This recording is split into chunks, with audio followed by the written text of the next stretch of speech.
Hey everybody, what's up?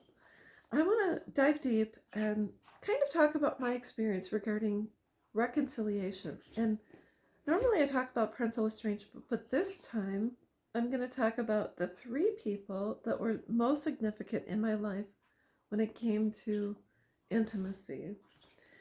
And I want to talk about the first guy I kissed, the first guy I lost my virginity to, and then the first guy I fell in love with.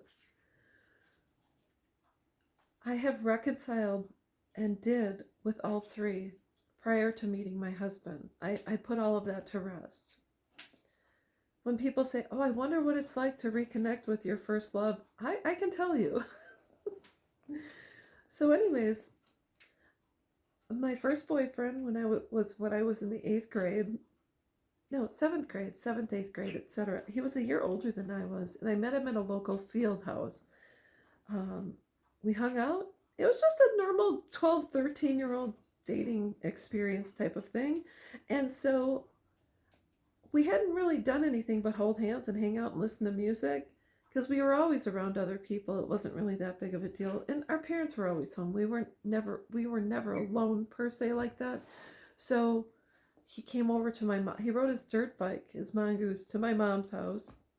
Came into the kitchen. No one else was home. I was leaning against the stove. He came up in front of me, put his hands on my hips, kissed me, and taught me how to French kiss. That was magical. So that was my first experience with kissing. Now, the second guy I'm going to refer to is the person I lost my virginity to. Even my bird thinks it's obnoxious. So, anyways, and the second guy was someone I had met at the United Community Center. He was Mexican and he had a wonderful family. We dated for about a year, did not end up staying together. We just parted ways. We kissed, held hands, and things like that would make up, but we never had sex. And so we broke up, and then I was going on 16, and I, for some reason, wanted to lose my virginity, and I knew he was safe. I knew his family, and so I chose him to be my partner, my first. And so it happened, and then we ended up breaking up. It just, we weren't in a relationship. So we parted ways and moved on. And then I joined the military, met someone, fell madly in love with this person. I was a medic, he was a pilot, he was on the crew. And it was a military thing. I fell madly, deeply, and insanely in love with that person. And I knew that guy, I knew that was it for me. But anyways, we broke up, ended up parting ways, and moved on in our lives. So anyways, in my 30s, I got divorced and I was alone. And I thought, what would it be like to reconnect with these people? To revisit. And so I found my first boyfriend through our high school reunion website, the one that I kissed. I went to, there was a bunch of people meeting from high school. I went there, I saw him, and we ended up kissing again. I was single and this and that, and that's just the way it was. And it was cool. But that was it. We didn't sleep together. And then the second guy, the one I lost my virginity to, I found him on Facebook. He has a brother and a sister as well, so Facebook or MySpace or something. And then,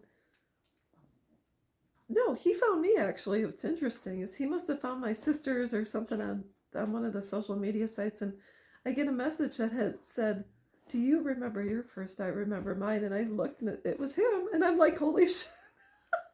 Oh my goodness. So anyways, we reconnected. We went there and it was a positive experience. We did not stay together. Both of us moved on, and here I am married for the past 5 years, and he's off doing his thing. And then regarding my first love in the military, how I was able to find him, and this was in 2010, I went on his high school reunion website in Pennsylvania. It's a small town in Pennsylvania. And I looked, and he has a very unique name. So there was a comment from him on his high school reunion website that said, hey guys, I don't live in town anymore, but if you want to get a hold of me, this is where you can reach me. So I messaged him through the site and I said, hi, I don't know if you remember me. You were a pilot, I was a medic. You know, we had a relationship. Just want to say hi. If you're married, I don't want to interrupt. And I let it go. And within 2 weeks, I get a response from him that said, oh my God, how have you been? And this is my number, call me. So I did. And then I'm sitting on the edge of my seat thinking, what does he remember about our relationship? Because he might have thought it was casual or it was just. And I said, what did you consider our relationship back then? And he said, you were my first love, my only love, and there will be no other person ever above you. And I said, oh my goodness, I've always felt the same way. So he lives in Wyoming, and I lived in Wisconsin. And believe it or not, I had a vacation planned within a couple of weeks. And so within 2 weeks, I had a flight. He was picking me up at the airport in Denver, Colorado, one of the biggest airports. And right there, I was just sweating bullets. And I get off you get off the plane and then you board this trolley thing or this little train and then you get up and I dropped my bags and I ran. It was like a movie. I ran and I jumped into his arms and it was like I was 18 years old again. We ended up spending the week together. It was a dream come true. And I got home and I thought this could be my happily ever after. But when I got home, I took the time to think about it. And I realized after revisiting all three that 12, 15, and 18-year-old love are pure, kind. They're free and clear of all the bullshit. And then after you've lived and you've had kids and you've been married and you've been through some stuff, you're a different person. You've been chiseled away and here you are. And all of a sudden, you see things with eyes wide open and say, it sufficed for that time. And it was good back then, but this is now. And I realized we didn't have enough in common for long term, for forever. So that's my experience. Take it or leave it. Someone will say, oh, you're you're just a such and such. Well, you know, that's just the way it is. I'm not going to negate my experience to appease anyone else. Anyways, that's all I've got, and I will be back.